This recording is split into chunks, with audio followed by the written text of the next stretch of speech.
वालेकुम। आज का खाना भी तारिफ दाऊद। आज का खाना में बहुत ज़बरदस्त मशरिकी और बहुत पुरानी रेसिपी कहते हैं मुगल्स लेकर आए थे, यानी कि मुगल बादशाहों ने बनाना शुरू की थी अपने शाही बावर्चियों से।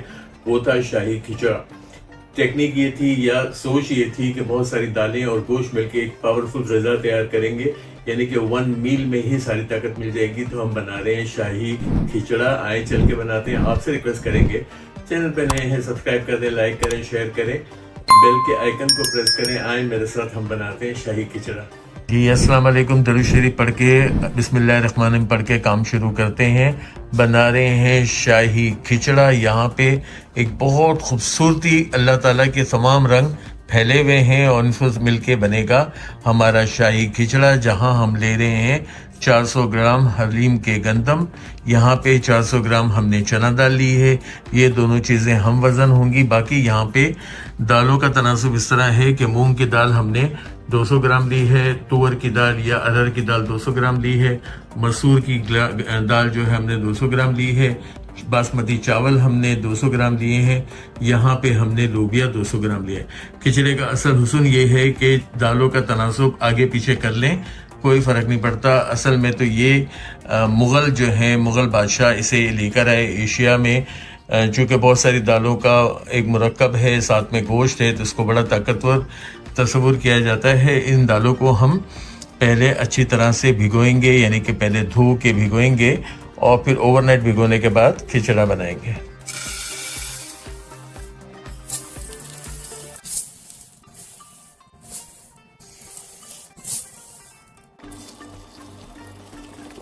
अच्छा, अब पहले हम क्या करेंगे, अच्छी तरह से दालों को धोएंगे, 2-3 पानी से धोएंगे, इन्हें पानी में भिगोएंगे और रख देंगे। हमारे खिचड़े के सारे अज्जा भीग गए। इंशाल्लाह ओवरनाइट भिगाएंगे।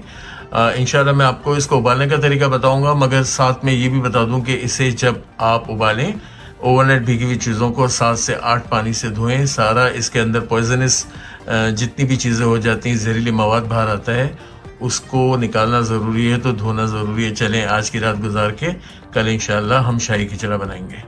चलें, दालों को ओवरनाइट भिगोने के बाद, और धोया ऐसे है जैसे आपको नज़र आ रही होगी, साफ सुथरी दालें। अगर मैं आपको दिखाऊं, ये देखें, बिल्कुल क्लीन करके इसको छिलने में निकाल के, ताकि बिल्कुल इसके अंदर से पानी निकल जाए और जो झाग बनने का अमल है वो भी रुक जाए। खैर, मैं झाग साथ साथ निकालता भी जाऊंगा। मैं प्रेशर कुकर में ये दालें उबाल रहा हूँ, आप पतीले में भी उबाल सकते हैं। यहाँ पे दालों को हमने 70% तक उबालना है, 30% खड़ा रखना है। इसमें साथ में चली जाएगी, यहाँ पे मैंने 12 से 15 हरी मिर्चों को, फीकी वाली हरी मिर्चों को क्रश कर लिया था। यहाँ पे 1 टेबल स्पून फिलहाल हम शामिल कर रहे हैं नमक का। 1 टेबल स्पून भर के हम इसमें हल्दी शामिल कर रहे हैं। यहाँ पे हम 1 टेबल स्पून जीरा ले रहे हैं। ये तमाम चीज़ें इसमें आ गई। दाल का बोल भी अच्छी तरह से क्लीन करेंगे और इसे उबालेंगे। पानी हमारा हल्दी ज़रूरत ले लें। पतीले में कर रहे हूँ तो ज़्यादा आसानी है। यहाँ पे कुकर में, इसको स्लो कुकर पे मैं बनाऊंगा, ताकि हमारा पानी, क्योंकि मैंने कम लिया है, तो हमारी दालें अच्छी तरह गल जाएं। इसको अच्छी तरह से कुकर का ढक्कन बन के, आपके कुकर का स्टाइल आपको पता होगा कि कितनी सीटी या कितनी देर लगाना होता है, इसको उबाल लेंगे। चलिए, दालें हमारी वहाँ उबल रही हैं। यहाँ पे हमने 1 प्याली, अभी क्योंकि मुझे जो है खिचड़े में ऊपर एक बघार भी जाएगा एंड में, यहाँ पे मैं 1.5 kg बीफ बोनलेस ले रहा हूँ। मटन से ही बना सकते हैं, मगर बोनलेस का ये है कि खिचड़े में चूँकि ये सिर्फ वैसे ही खाया जाता है और हम लोग तो हाथों से खाते हैं। हाथों से खाने का मतलब हम चम्मचों से नहीं खाते हैं, निवाले बना के खाते हैं। तो गोश्त को साथ साथ तोड़ते जाते हैं बोटियों को, और इस तरह खाया जाता है। खिचड़ा गोश्त की बोनलेस बोटियों की बहुत ज़रूरत होती है, इसलिए बोनलेस ले लिया है बीफ का। आप मटन से भी बना सकते हैं। यहाँ पे 2 अदद प्याज जितना मैंने ब्राउन अनियन ले लिया है, क्योंकि मुझे कौरमा अच्छा बनाना है और ब्राउन अनियन से या लाल प्याज से कौरमा अच्छा बनता है। यहाँ 2 टेबल स्पून अदरक लहसुन का पेस्ट। तनासुब ये रखें कि 1 टेबल स्पून आपने दालों के लिए, 1 टेबल स्पून आपने गोश्त के लिए ले लिया। यहाँ पे 1 टेबल स्पून ही भर के हल्दी, क्योंकि सारा कलर खिचड़े का हल्दी से ही आएगा। यहाँ पे 1 टेबल स्पून हमने ले लिया सॉल्ट। पहले थोड़ा सा गोश्त को अपसाइड डाउन करेंगे, गोश्त का कलर चेंज करेंगे, भूनेंगे और फिर इसे पानी डाल के गलाने की डालते हैं।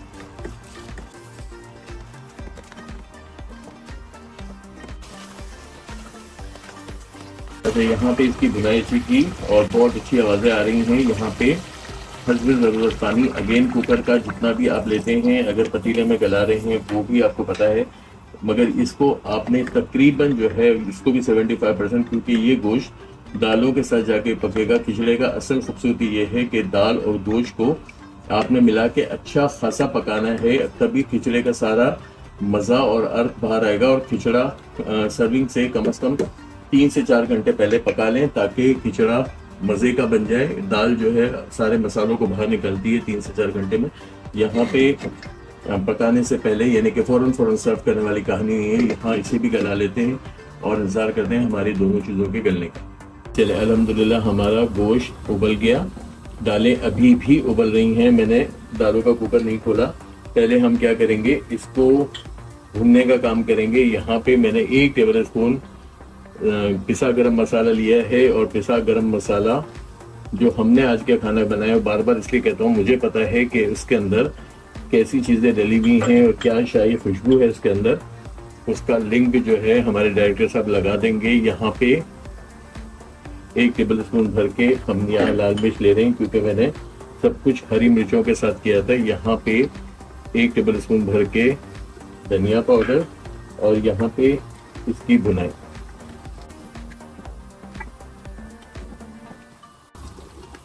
अच्छा, यहाँ चुके बहुत अच्छी तरह से हमारा गोश्त गल चुका है। बस इतना करेंगे कि तरी बाहर आ जाए, और फिर इसको हम साइड पे करके अपनी दालों को खोलेंगे।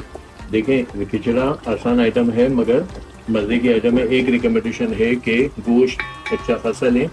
यहाँ पे हमारा चला जाएगा 1 से 1.5 टीस्पून आपने जायफल जावित्री का पाउडर, वो भी मैंने आज का खाना में बनाया है। उसका भी लिंक अगर लगा देंगे हमारे डायरेक्टर साहब, तो आपको एक कंप्लीट अच्छा खाना बनाने की सारे गुर और सारे राज पता चल जाएंगे। 2 चीज़ें ऐसी हैं जो किसी पुलाव, बिरयानी या हलीम खिचड़े के लिए बहुत ज़रूरी है। ऑयल कितनी स्पीड से बाहर आ गया।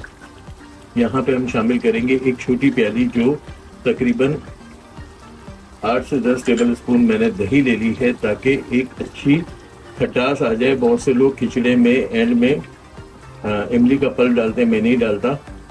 यहाँ पे चेंज करते चले जाते हैं। मैंने जैसे शुरू में कहा कि मुगल्स जो हैं उन्होंने खिचड़ा बनवाया अपने बावर्चियों से, फिर ये आया एशिया में, इंडिया पाकिस्तान में खिचड़े के बहुत सारे रूप तब्दील हो गए। मगर ये जो है मुंबई में जो बहुत ज़्यादा मशहूर समझा जाता है, क्योंकि मुगल्स के बाद ये हैदराबाद, दक्कन और मुंबई से जनरेट हुआ। यहाँ पे इसकी भुनाई करेंगे, दही के पानी को रिड्यूस करके भून लेंगे।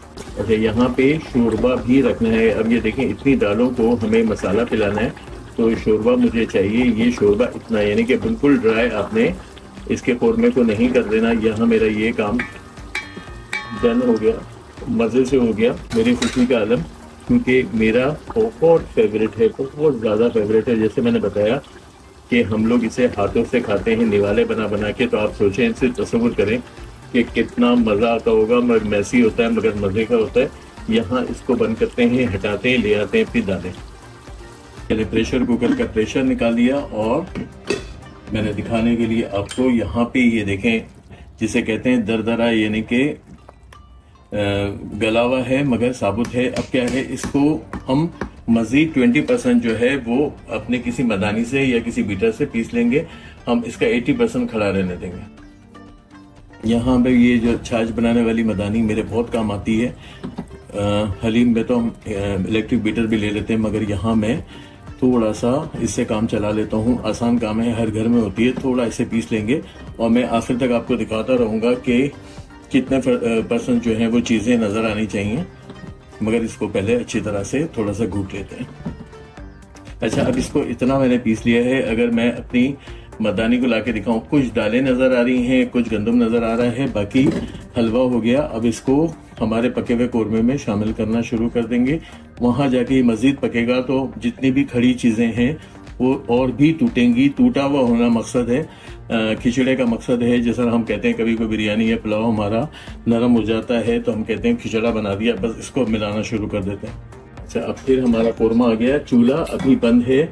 अभी हम पहले शिफ्टिंग करेंगे, मिक्सिंग करेंगे, कुछ पानी डालेंगे, ताकि मैंने आपसे कहा था कि ये अच्छा खासा पकेगा, यानी कि तकरीबन आधे से पौना घंटा आपने मज़ीद इसको पकाना है।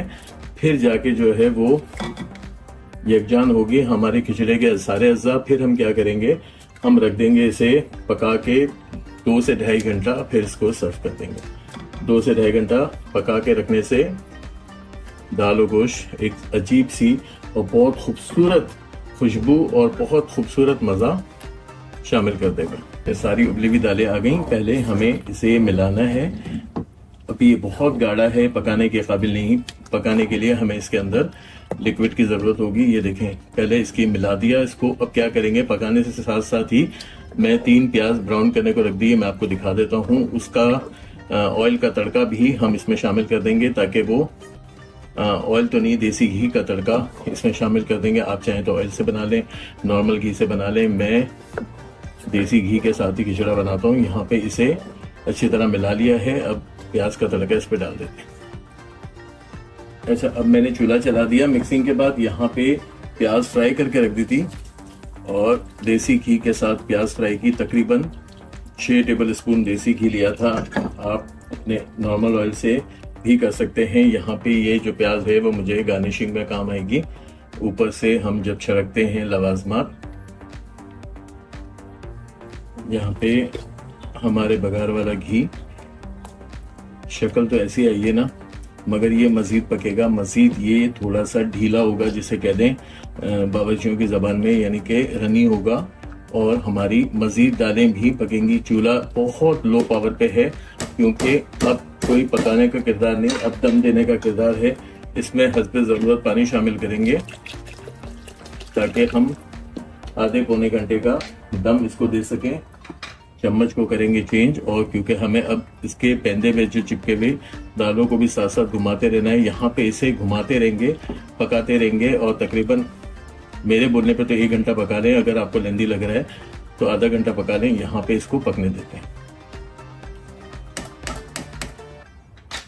चूल्हे को ले जाएंगे बहुत मीडियम टू लो, और इसे तकरीबन आधा पौना घंटा पका लेंगे।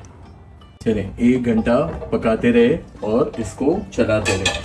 ये काम आपने ज़रूर करना है जब कोई शानदार रेसिपी बना रहे हैं। यहाँ आपको नज़र आएगा कुछ घुटा हुआ और कुछ साबुत दानों का तनासुब आपको नज़र आ गया। ये इतना ज़्यादा दाना नज़र आना चाहिए, वरना हलीम और खिचड़े में फिर कोई फ़र्क नहीं। यकीनन आपको ये रेसिपी अच्छी लगी होगी, ज़रूर ट्राई करें। मज़े की, और बोटियाँ भी सारी हमारी सालिम ही हैं। बोटियाँ हमें सालिम रखनी है, हलीम की तरह घूटनी नहीं है। खिचड़े का जो खूबसूरती है वो यही है कि आपका गोश्त साबित हो।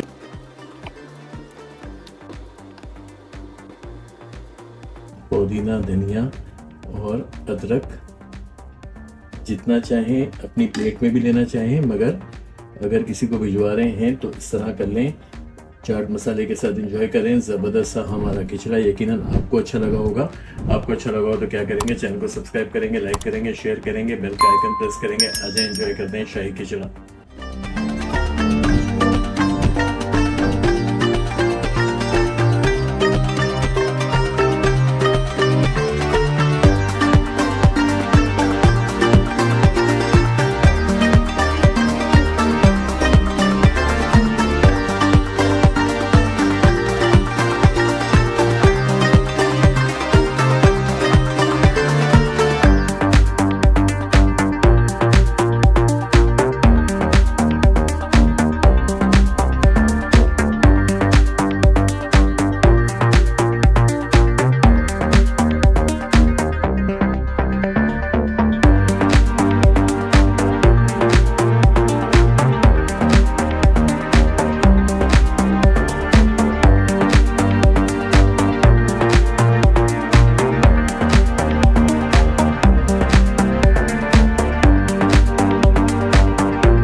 आज का खाना विद आरिफ दाऊद, और आज का खाना विद आरिफ दाऊद आपके लिए लेके आए घर बैठे कीमती तोहफे जीतने का एक शानदार मौका।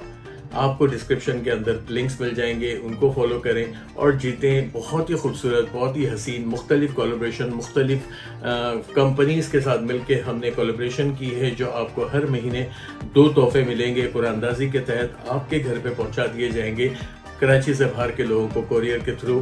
तो यकीनन आपको ये बड़ा मज़े का जो है वो एक एक्टिविटी स्टार्ट कर रहे हैं।